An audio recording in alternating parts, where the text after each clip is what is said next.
This is Laugh or Death, hosted by keynote speaker Paul Osincup. However happy you are normally on an average day or week, what if you could raise that overall happiness set point, even just a little bit? Wouldn't you want to do that? Of course, that's what we're going to talk about because it turns out you can. And so today I'm going to talk about 3 happiness habits that you can use to raise your overall happiness set point. We're all at a different set point, naturally. Some people are super happy and everything's great, and it's like, good for them. Some others of us, it takes a little work. But it turns out that wherever you're at, we can actually increase our overall happiness set point by getting in the habit of doing some things. You may not know that, I know I talk about humor a lot, but I used to work with Delivering Happiness, which was a international work culture consultancy firm. And they came about from the company Zappos, whose work culture was studied over and over it's just such a vibrant, dynamic, and happy work culture. And people started studying it, and they put together their own model of like, well, here's what goes into creating such an awesome place to work. And then by studying the science of happiness and positive psychology, we've kind of figured out that these are things that human beings need to thrive inside and outside of work. So that's where some of this is going to come from, is some of the work that I used to do with Delivering Happiness. And just so you know, like I don't come at happiness as like all Susie cream cheese, like, oh, everything is sunshine and rainbows, because it's not. Man, like I know life sometimes just deals us blows that's like, I know I shared in another episode of the podcast, like when a fire burned our house, and I wasn't happy about that. And that was a really hard time. And so what I'm going to do in this episode is I'm going to share with you these 3 happiness habits. And then at the end, I'm going to share how those 3 things showed up even during that time while we were dealing with the fire, and how they helped us stay as positive as we could during that time, and really helped us get through it. So one of the things with the science of happiness, one of the things I do sometimes when I'm working with groups or doing a talk on this that I'll have you do as you're sitting there listening, is I want you to think about, why do you do anything that you do in life? Another way to think about that is like, what are your goals? Like, why do you do anything? So it could be, why do you want to lose weight? Maybe you're trying to lose weight. Or why are you trying to find a partner or date somebody? Or maybe you're really trying to get a promotion. Why? Or maybe you're starting your own company or some big new project. I want you to think about, why is it that you do those things, any of those things? And if you think about why it is, like, why am I starting my own company? And then you'll come up maybe with an answer like, well, I want to retire early. Or why do I want to get a promotion? Well, I want to make more money. Why do I want to find a romantic partner? Well, someday I want to get married. Why do I want to lose weight? Well, I want to be able to run a marathon. And then ask yourself, why again? And if you ask yourself why again, then the run a marathon might be, well, because ultimately I want to be healthier. Or, why do I want to make more money? Well, I want to buy a home someday. Or why do I want to start this business? I want to be able to retire early. And then why again? Why do you want to retire early? Well, I want to spend more time with my family. If we keep asking ourselves why, eventually we'll narrow it down to something with any of these topics that looks like, well, because I just want to be happy or content, and that's a totally normal thing. Like our brains, like we are striving to be happy as human beings. Our brains are hardwired to seek happiness. But the problem is they are just super bad at predicting what will actually sustain it, what will sustain long-term happiness. So our brains are always looking for something to make us happy. But like I know that when I travel, shoving like 9 pounds of Panda Express in my face at the airport isn't going to bring me long-term happiness. But my brain is constantly trying to play a trick on me, like this will make you happy. And so what we're talking about today are 3 habits that can actually help sustain long-term happiness, not just momentary bouts of happiness. Because when we're talking about happiness for the sake of this podcast and talking about just happiness, we're talking about happiness overall. Like overall in your life, are you happy? We're not talking about a momentary feeling of elation or happiness. I think about the type of happiness we're talking about. I compare it to like climate versus weather. Climate is the atmospheric conditions of a region averaged out over a period of time. And weather are short-term atmospheric conditions. So, for example, like Phoenix, Arizona, the climate is overall pretty hot and dry. But on any given day, it could be cool and rainy. But the average climate is warm. So when we're talking about happiness, it's really a question of overall in my life, am I happy? That's the question we're talking about today. And so if we think about happiness and we compare it to another emotion, if we're talking about happiness overall long term, we're talking about a broad evaluation of your life as opposed to say something like joy. And that is a momentary feeling. So like when I come home and see my dog at the top of the stairs waiting for me, and I take a moment to sit with him and pet him and let him, rub his face on me and that kind of stuff, that's like a momentary feeling of joy. I could still be feeling overall pretty unhappy in my life or wish that I overall felt happier on average, even though I experienced this awesome feeling of joy. So just thinking about happiness not being a weather event, happiness is a climate. And the thing is like people have been thinking about happiness for hundreds of years. Aristotle once said that happiness is the purpose of our existence and that happiness is dependent upon ourselves.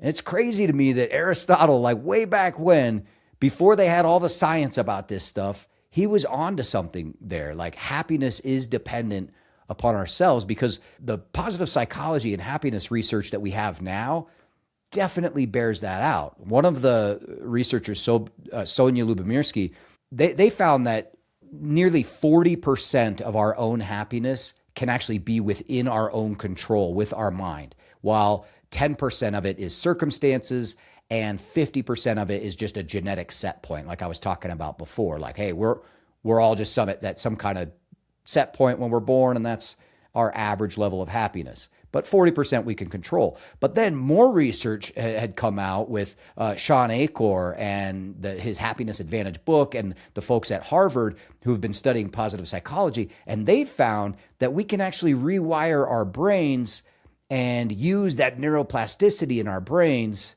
I just wanted to sound smart and be like, neuroplasticity. But we can use the neuroplasticity in our brains to actually increase that set point, the set point we're born with. So we can possibly control up to 90% of our own happiness. Now, it doesn't matter to me necessarily if it's 40% or 90% or somewhere in between. The real point to me is that some amount of our own happiness is within our control. So if you don't believe the good folks at Harvard and Shawn Achor and Sonja Lyubomirsky or Aristotle, you don't have to believe them or me. We can take it from the experts in this, which are old people. If we ask old people who have lived a life, what would they say? There's a great book called The Top 5 Regrets of the Dying, and it's written by Bronnie Ware. She was a palliative care nurse, and she spent time with people in the last 2 weeks of their lives and asked people what their biggest regrets were in life or the biggest I wishes that they had. And she got hundreds and hundreds of responses, categorized them into 5 major themes. And so the main regrets that people had were, I wish I had not worked so much. I wish I had the courage to express my feelings. I wish I had the courage to live a life true to myself and not the life that other people expected of me. I wish I had stayed in touch with friends more. And I wish I had let myself be happier. And that last one, the let myself be happier, was key because these people who were in the last couple of weeks of their lives realized that there was some amount of their own happiness that had been within their control the whole time. And perhaps they were holding on to a way of being, a way of thinking, maybe some grudges, things like that, that they could have chosen to do things differently. And they were realizing this toward the end of their life. So the real question is, how do we change that? How do we change the, I wish I lived my life this way, to I did. This is how I live my life, or this is how I'm going to live my life now. So these three levers of happiness. There's a sense, it's very important for human beings in order to feel happy, to feel a sense of connection, a sense of control, and a sense of progress. And this is very much true at work and outside of work. So first of all, a sense of connection is probably the most important of these three levers of happiness. Social connection is one of the single greatest predictors of longevity and long-term health that we have. There's a Harvard study of adult development, and they followed people throughout their lives, and the people who were the most happy and content at the end of their lives and had the least health problems were people who had strong social connection. And a sense of connection can predict overall health and life expectancy as much as whether or not you smoke, or your diet and exercise, or even diabetes.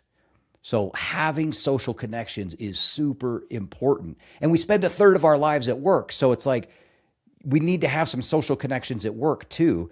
And it turns out that being connected at work increases overall engagement and collaboration, productivity, teamwork, less burnout, all sorts of things like that. So it is very important. Now, earlier I said that our brains, are hardwired to seek happiness. They're just bad at predicting what will sustain it. And social connection is no different, especially this day and age. My brain does this to me all the time. My brain is constantly trying to convince me that, like, you know what? I don't need to go out and hang out with people this weekend. I'm happy to just be at home all weekend. Or when I am out and about, it's like, I don't want to talk to anybody. Let me put my earbuds in. I don't want to interact with another human being at all. But I know logically that that is not good for me. That is not how human beings work. We are social creatures and we need social interaction. Like I do improv comedy, and every time when I have a show or a rehearsal, I am thinking to myself, I'd be fine to just stay at home tonight. It sounds so hard to leave the house and interact with other people. But I also know it's good for me. I need this. I need my team, and they're my friends. But we just get, I think, caught up in this isolation, and isolation can become its own addiction. And our brain is trying to convince us that it's okay, but it's not. We need to be able to hang out with people and have good friends and people that we can talk to. Okay, the next thing, so that's a sense of connection. Also then a sense of control. Both inside and outside of work, human beings need to feel like there's something we can control at times. There are things that we can control. And one of the things that we can control is our thoughts. Like we can control what we're thinking, and that has a lot then of power over how we act and what we believe and how we feel. So if I can control being a little bit more positive and a little bit more optimistic, then why wouldn't I try to do that? And I know I wrote a book about humor and I do comedy and all that kind of stuff, but I actually initially I was going to write a book about the power of optimism and positivity. But then I thought, what good will that do? I'm not optimistic and positive by nature normally. Like this is something I've worked on over time and really tried to train my brain to be more optimistic. And I don't mean just like thinking like, oh, everything will work out, everything will be fine. I'm talking about rational optimism. Like, we take in all this information all of the time. Like 11 million bits of information per second is coming into our brain of like how we feel. I'm sitting too long. My butt hurts. My mouth is dry. I've got a lot to do tomorrow. We have all these things that we're constantly thinking, and we have to train our brain what it is we want it to pay attention to. And we constantly will see both the positive and the negative side of anything, but we have to really take a lot of practice and skill and intention to focus more on the positive than the negative, because our brain has a negativity bias.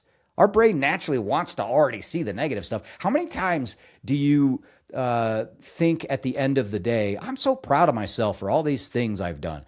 No, we always think to ourselves, oh, I didn't get this done. I didn't get this done. Or, oh, I wish I would have done this better. And our brains are wired that way naturally to pick out the negative things. And I think this was like an evolutionary thing. Like, when we were cave people, being able to focus on anything that was wrong in our surroundings at any time helped us survive. Help us survive, an incoming storm or a pterodactyl or whatever. But nowadays, when we don't have those threats, it doesn't really help us thrive. And so instead, you'll be thinking anything. You might be thinking, this idiot doesn't even realize that people didn't live in the Mesozoic era with pterodactyls. And that's what your brain was focusing on during that story. And that's fine.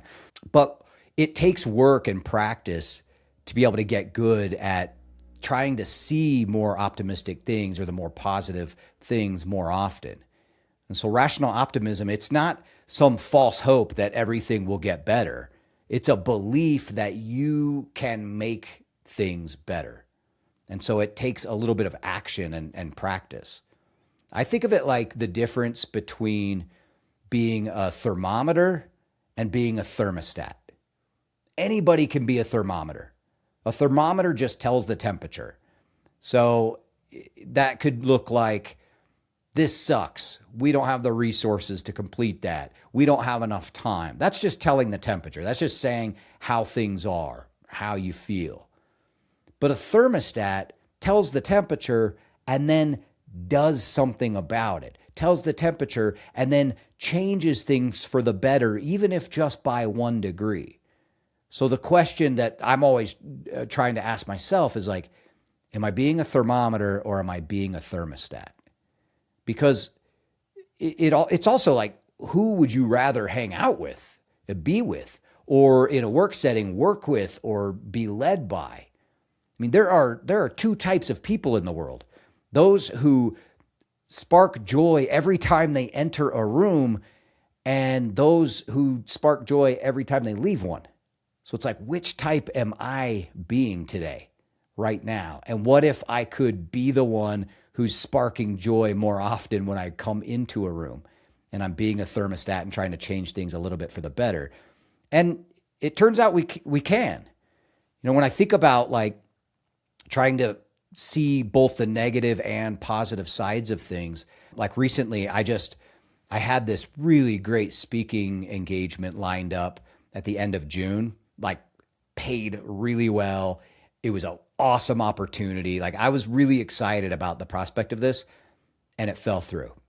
I didn't end up getting it, and I was really bummed. And I'm going to let myself be bummed and annoyed and mad and that kind of thing. But how long do I do that for? How long do I complain about that and see the negative sides of it? Like, I could use the income from that. I also could have used a lot of the connections that would have set up. Plus, I think it would have been a really fun one. Like, I was really bummed.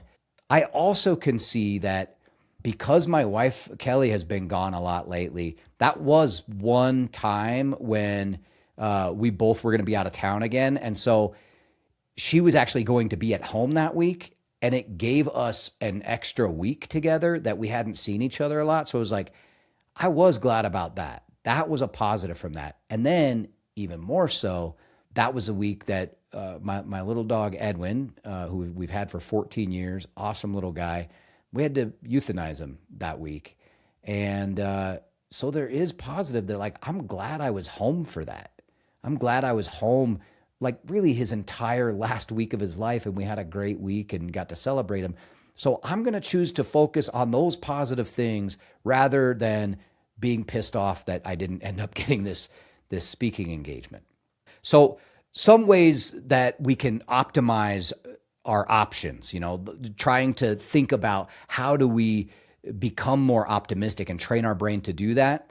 One simple way to try to reframe your thoughts is try to think. A lot of times we get stuck in our brain going, why is this happening to me? And just trying to reframe that thought when you have it and go, how is this happening for me? What opportunities could there be? And if that's too abstract, going from why is this happening to me to how is this happening for me, then a lot of times I think about it like, here's the cards I've been dealt. What's my next best play? Or how will this help me grow? Or what am I learning from this experience? Or as a comedian, I think about this all the time. How might this be material someday if there's crazy circumstances? So those are ways to start to rewire toward a little bit more optimism, because that is one thing we can control. We want a sense of control. Well, I can control my thoughts. Another way to control your thoughts to be a little bit more optimistic is through gratitude. I won't go too deep into gratitude. You probably know all about writing down what you're grateful for. It really does help. There's a ton of research behind it. But I will say this. It's one thing to feel gratitude.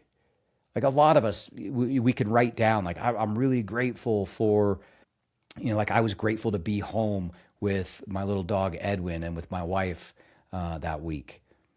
And I truly was grateful. But specifically in a work setting or with your friends, 88% of people say that expressing gratitude to people at work, friends or colleagues, makes them feel better. Yet only 10% of people actually do it. There's this huge gap. Like, expressing gratitude feels great to me, but I never do it. Why is that? And 60% of people say that either they never express gratitude or other people never express gratitude to them at work. There's this great quote that I think sums up that feeling by William Ward, which is, feeling gratitude and not expressing it is like wrapping a present and not giving it. Like, you've got this gift that you're feeling grateful for something that somebody did or for someone generally in your life. You've got to give them that gift. Otherwise, that gift is like storing dust in your attic, and you're going to find it like in Christmas Vacation, like 10 years later, like, oh yeah, I meant to give this to somebody.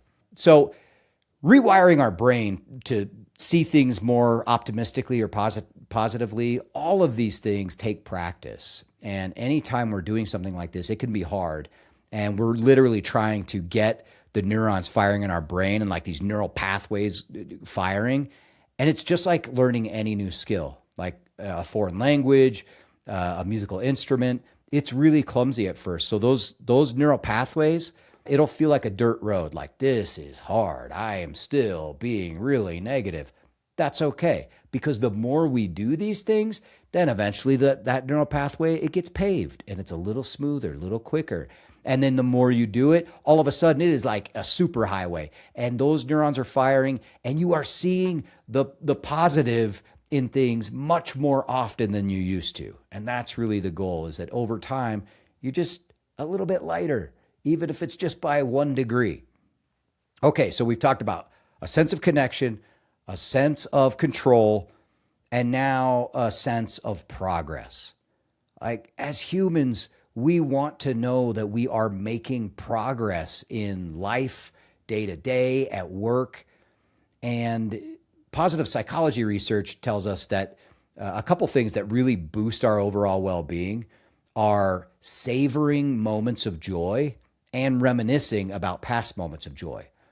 So one trick to be able to kind of mark your progress, I think, is to celebrate progress.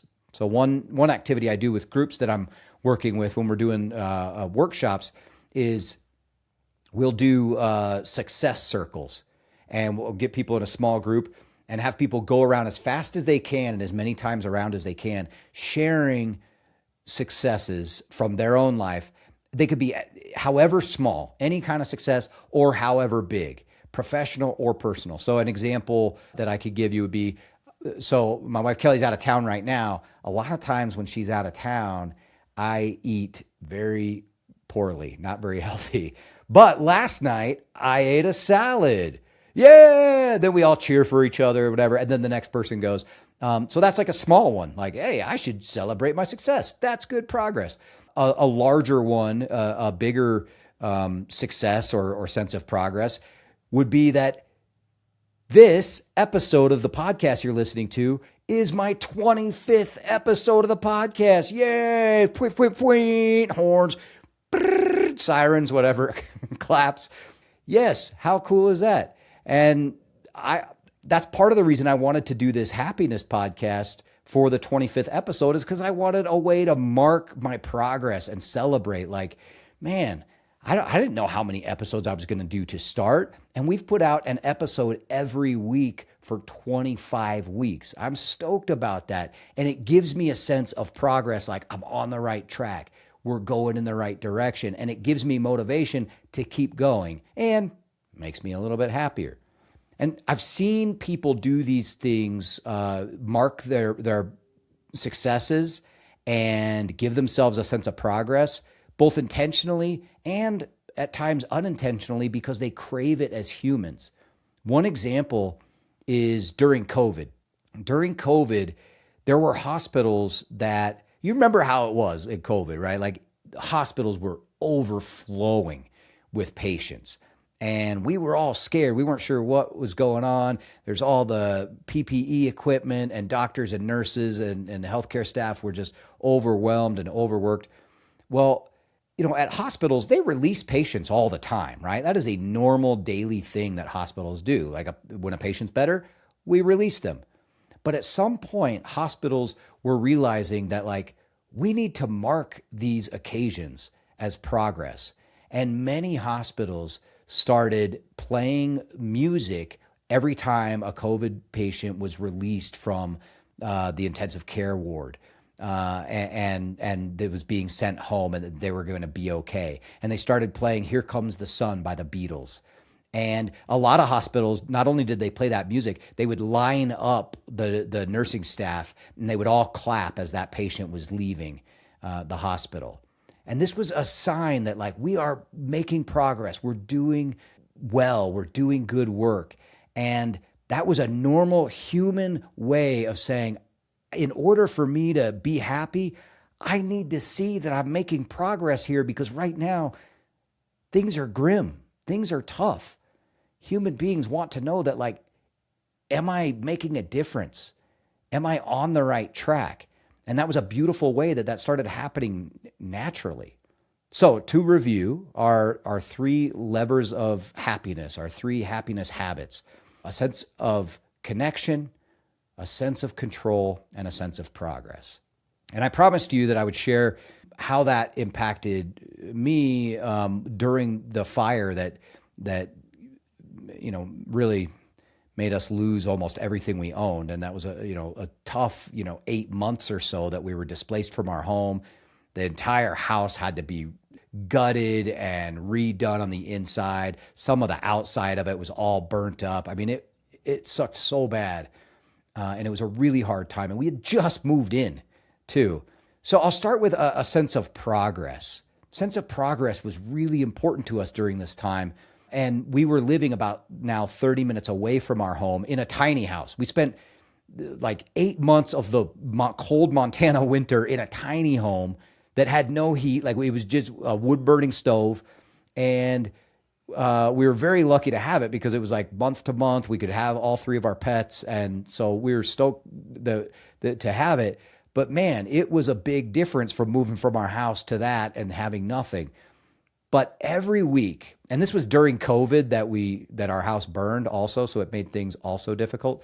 But every week on Friday, we would go get a pizza, and we would drive up to our house and eat pizza at our burned house and check out the progress that the contractors had made.